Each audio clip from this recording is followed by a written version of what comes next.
Hi there, I'm Doug at Pedego Solana Beach, and today we're going to show you how to operate the Pedego Comfort Cruiser. The first thing you want to know is that this bike is just like any other bicycle. It's very easy to operate. To start out with, we'll just show you how the non-electric part of the bike operates. First of all, your brakes are located up here on the handlebars. You're going to want to use both brakes together, both brake handles. Electric bikes are heavier than a regular bike, so you need to use both brakes together unless you're in real sandy conditions. Okay. Also, the gears are just like a regular bike. They're over here. There's 7 gears. If you want to go up a gear or higher gear, you push this black button. It'll go up 1 gear. If you want to go down a gear, you're going to push this lever away from you. Now remember, you have to be pedaling when you change gears. If you change 3 or 4 gears and push this from, let's say, 6 to 3, and then pedal, you'll throw the chain off the bike. Then you'll have to put the chain back on. So you're going to want to do 1 gear at a time as you're pedaling. The electrical part of the bike is very simple. It's right here. This is all there is. And what it is there's a throttle here. Notice I'm turning it. And it turns towards you rather than away from you. And the more you turn it, the more power you get. And it's just like the accelerator on a car. As you push your foot down, you get more power. As you lift it off, you get less. It's the same principle, except you're using your hand rather than your foot. To turn the bike power on, you push this red button, and you'll notice the 3 lights come on. This is your battery gauge. When all 3 lights are on, this is full, half, and empty. When it's full, all 3 lights are on. That's a full battery. As you go along, eventually this green light will go out and you'll just have the 2. That means you got half a battery. And then when you get to the point where you just accelerate a little bit on the throttle, it goes right to red, you're almost out of electricity. All right. If these run out of electricity, you can still ride them like a regular bike. If you want to shut the power off, we suggest that you just push this button here. There is a power button on the back of the bike. If you come back here, it is right under here. It's under a piece of plastic and it toggles forward and back. You don't push it in, it's a forward and back toggle switch. Toggle it towards the front of the bike, turns the bike on, towards the back of the bike, turns it off. Make sure to turn the battery off when you're done riding the bike and when you're charging it. And let's say when it's locked, maybe you go to a restaurant or something and you park the bike for a while, make sure you turn the battery off down here, okay? As far as the pedals on the bike, you can pedal the bike just like a regular bike. The seat adjusts down here. There's this comes out, the seat goes up and down here. And then when you get it to the way you like it, you just push this in and that locks the seat into position. The correct height of the seat is when you're sitting on the seat with both feet on the ground, you should be on your tiptoes. That's the standard way to determine whether the seat's high enough. If the seat's too low, your knees are going to come up very high and it's going to be hard for you to pedal. If it's too high, your feet aren't going to touch the ground and you're going to feel uncomfortable. That's just about it. You have the basket here. Be careful if you fill this with stuff, because sometimes if you put it on the kickstand like this and it's heavy, it'll cause the bike to fall over.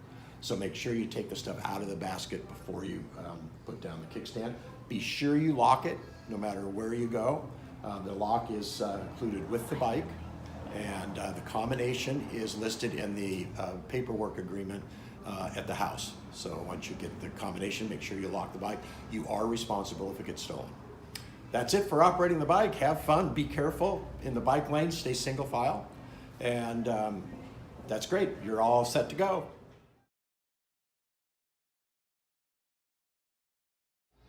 We're going to cover the pre-ride checklist we want you to go through before you ride the bike. This is important because it checks to be sure that the bike is in a safe condition for you to ride it. The first thing you want to do is take the bike like this, and you're going to want to push down on these handlebars like this. Put your weight on and push down. You want to make sure these handlebars do not move. If they move, and you can move the handlebars, do not ride the bike, and call us at our store, and we'll need to service the bike before you ride it. The second thing you want to do is make sure that the bolts on the wheels are all tight. The way you do that is you grab the wheel here and you try to move the wheel side to side. If it's solid and doesn't move at all, that's in great shape. That one's tight and ready to go.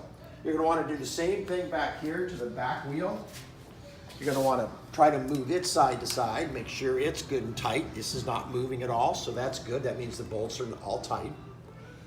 The next thing you wanna do is come over here and check the pedals. You're gonna wanna make sure that they're screwed into here well, so try to move them up and down, kind of not just like this, but up and down. And if they move up and down, that means they're loose in there. Don't ride the bike. The other thing you want to check is make sure that the brakes are good. The way you do that is you want to pull the brake handles back. Notice when I pull the brake handles back, I've got this much room in here between the handle and the brake lever. If this handle comes almost down to this grip, do not ride the bike. Call us and we'll come pick up the bike and service it.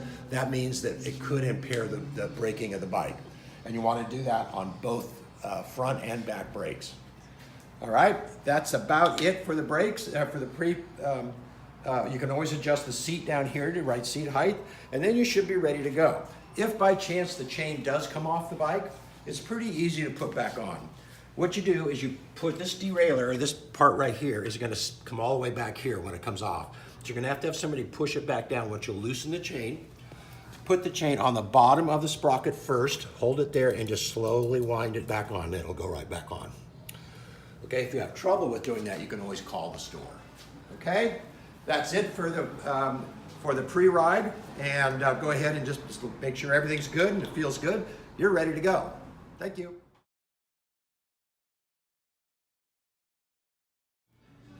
Hi there. Now we're going to cover the rules of operating the bike. If you operate this bike correctly, you should have fun and not have any problems. You did sign your waiver agreement. If you ride the bike, you are required to sign that before riding the bike, which means you are responsible for any damage to the bike. If the bike gets stolen or anything like that, you are fully responsible. So be sure you lock the bike everywhere you go. And make sure it's securely locked. And you need to lock it to something if you can, like a bike rack or to a street signpost or something, rather than just locking it so someone can pick it up and carry it away. So be careful of that. Also, the next important rule is that you need to ride these bikes on paved surfaces, not on the dirt, off-road, or on the beach. They're not allowed on the beach, and they're not allowed on the dirt. And there's a reason for that. If you go on the dirt, especially the shoulder on the side of the road, there's big goat head thorns, and they can cause a flat tire on the bike. And if you do get a flat tire, you need to get it back to the house. The way you do that is you walk it back. Do not try to ride it with a flat tire. If you need any help, you can always call us at our store and we can give you some advice from there. Also, these bikes are not allowed on the beach at any time. There's too much salt, sand gets in the motor, you can permanently damage the bike, which could cost you close to $2,000 in damage. So do not take these bikes on the beach ever. There's also a couple other things that are important. You do want to be sure that as you ride the bike, that you are aware of what's going on behind you. On the bike, there is a mirror. Be aware of what's going on behind you.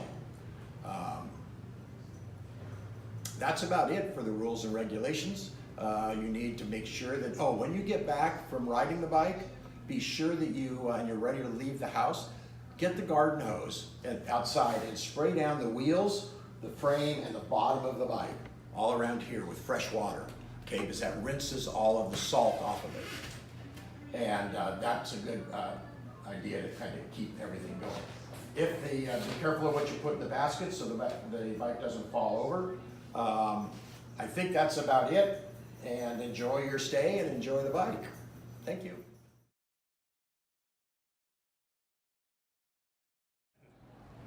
All right, we're going to cover a couple of other subjects real quickly. One is how to charge the bike when you get it back to the house. I'm going to take the battery out. You do need the key. It looks like this key right here.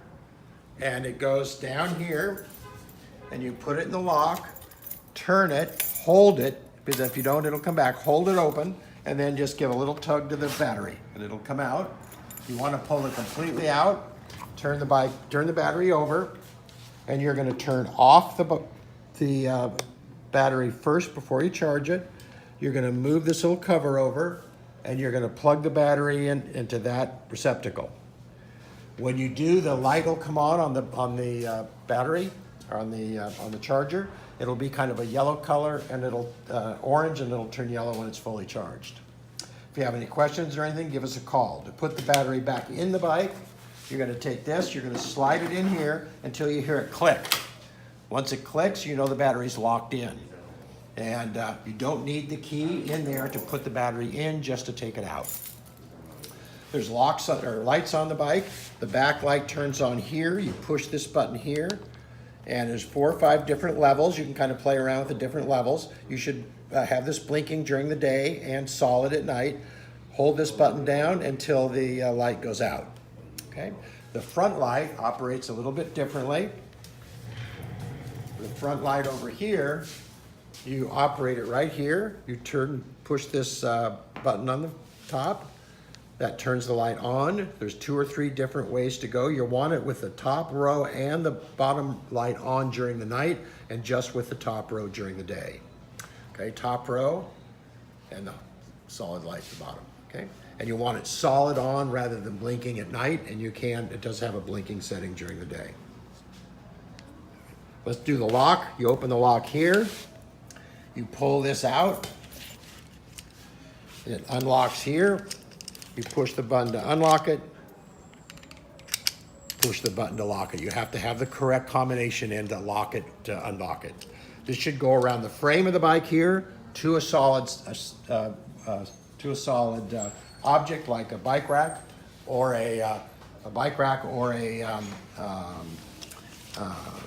post, okay? All right, one last thing is helmets. It's very important that everybody wear a helmet. There are helmets that are provided.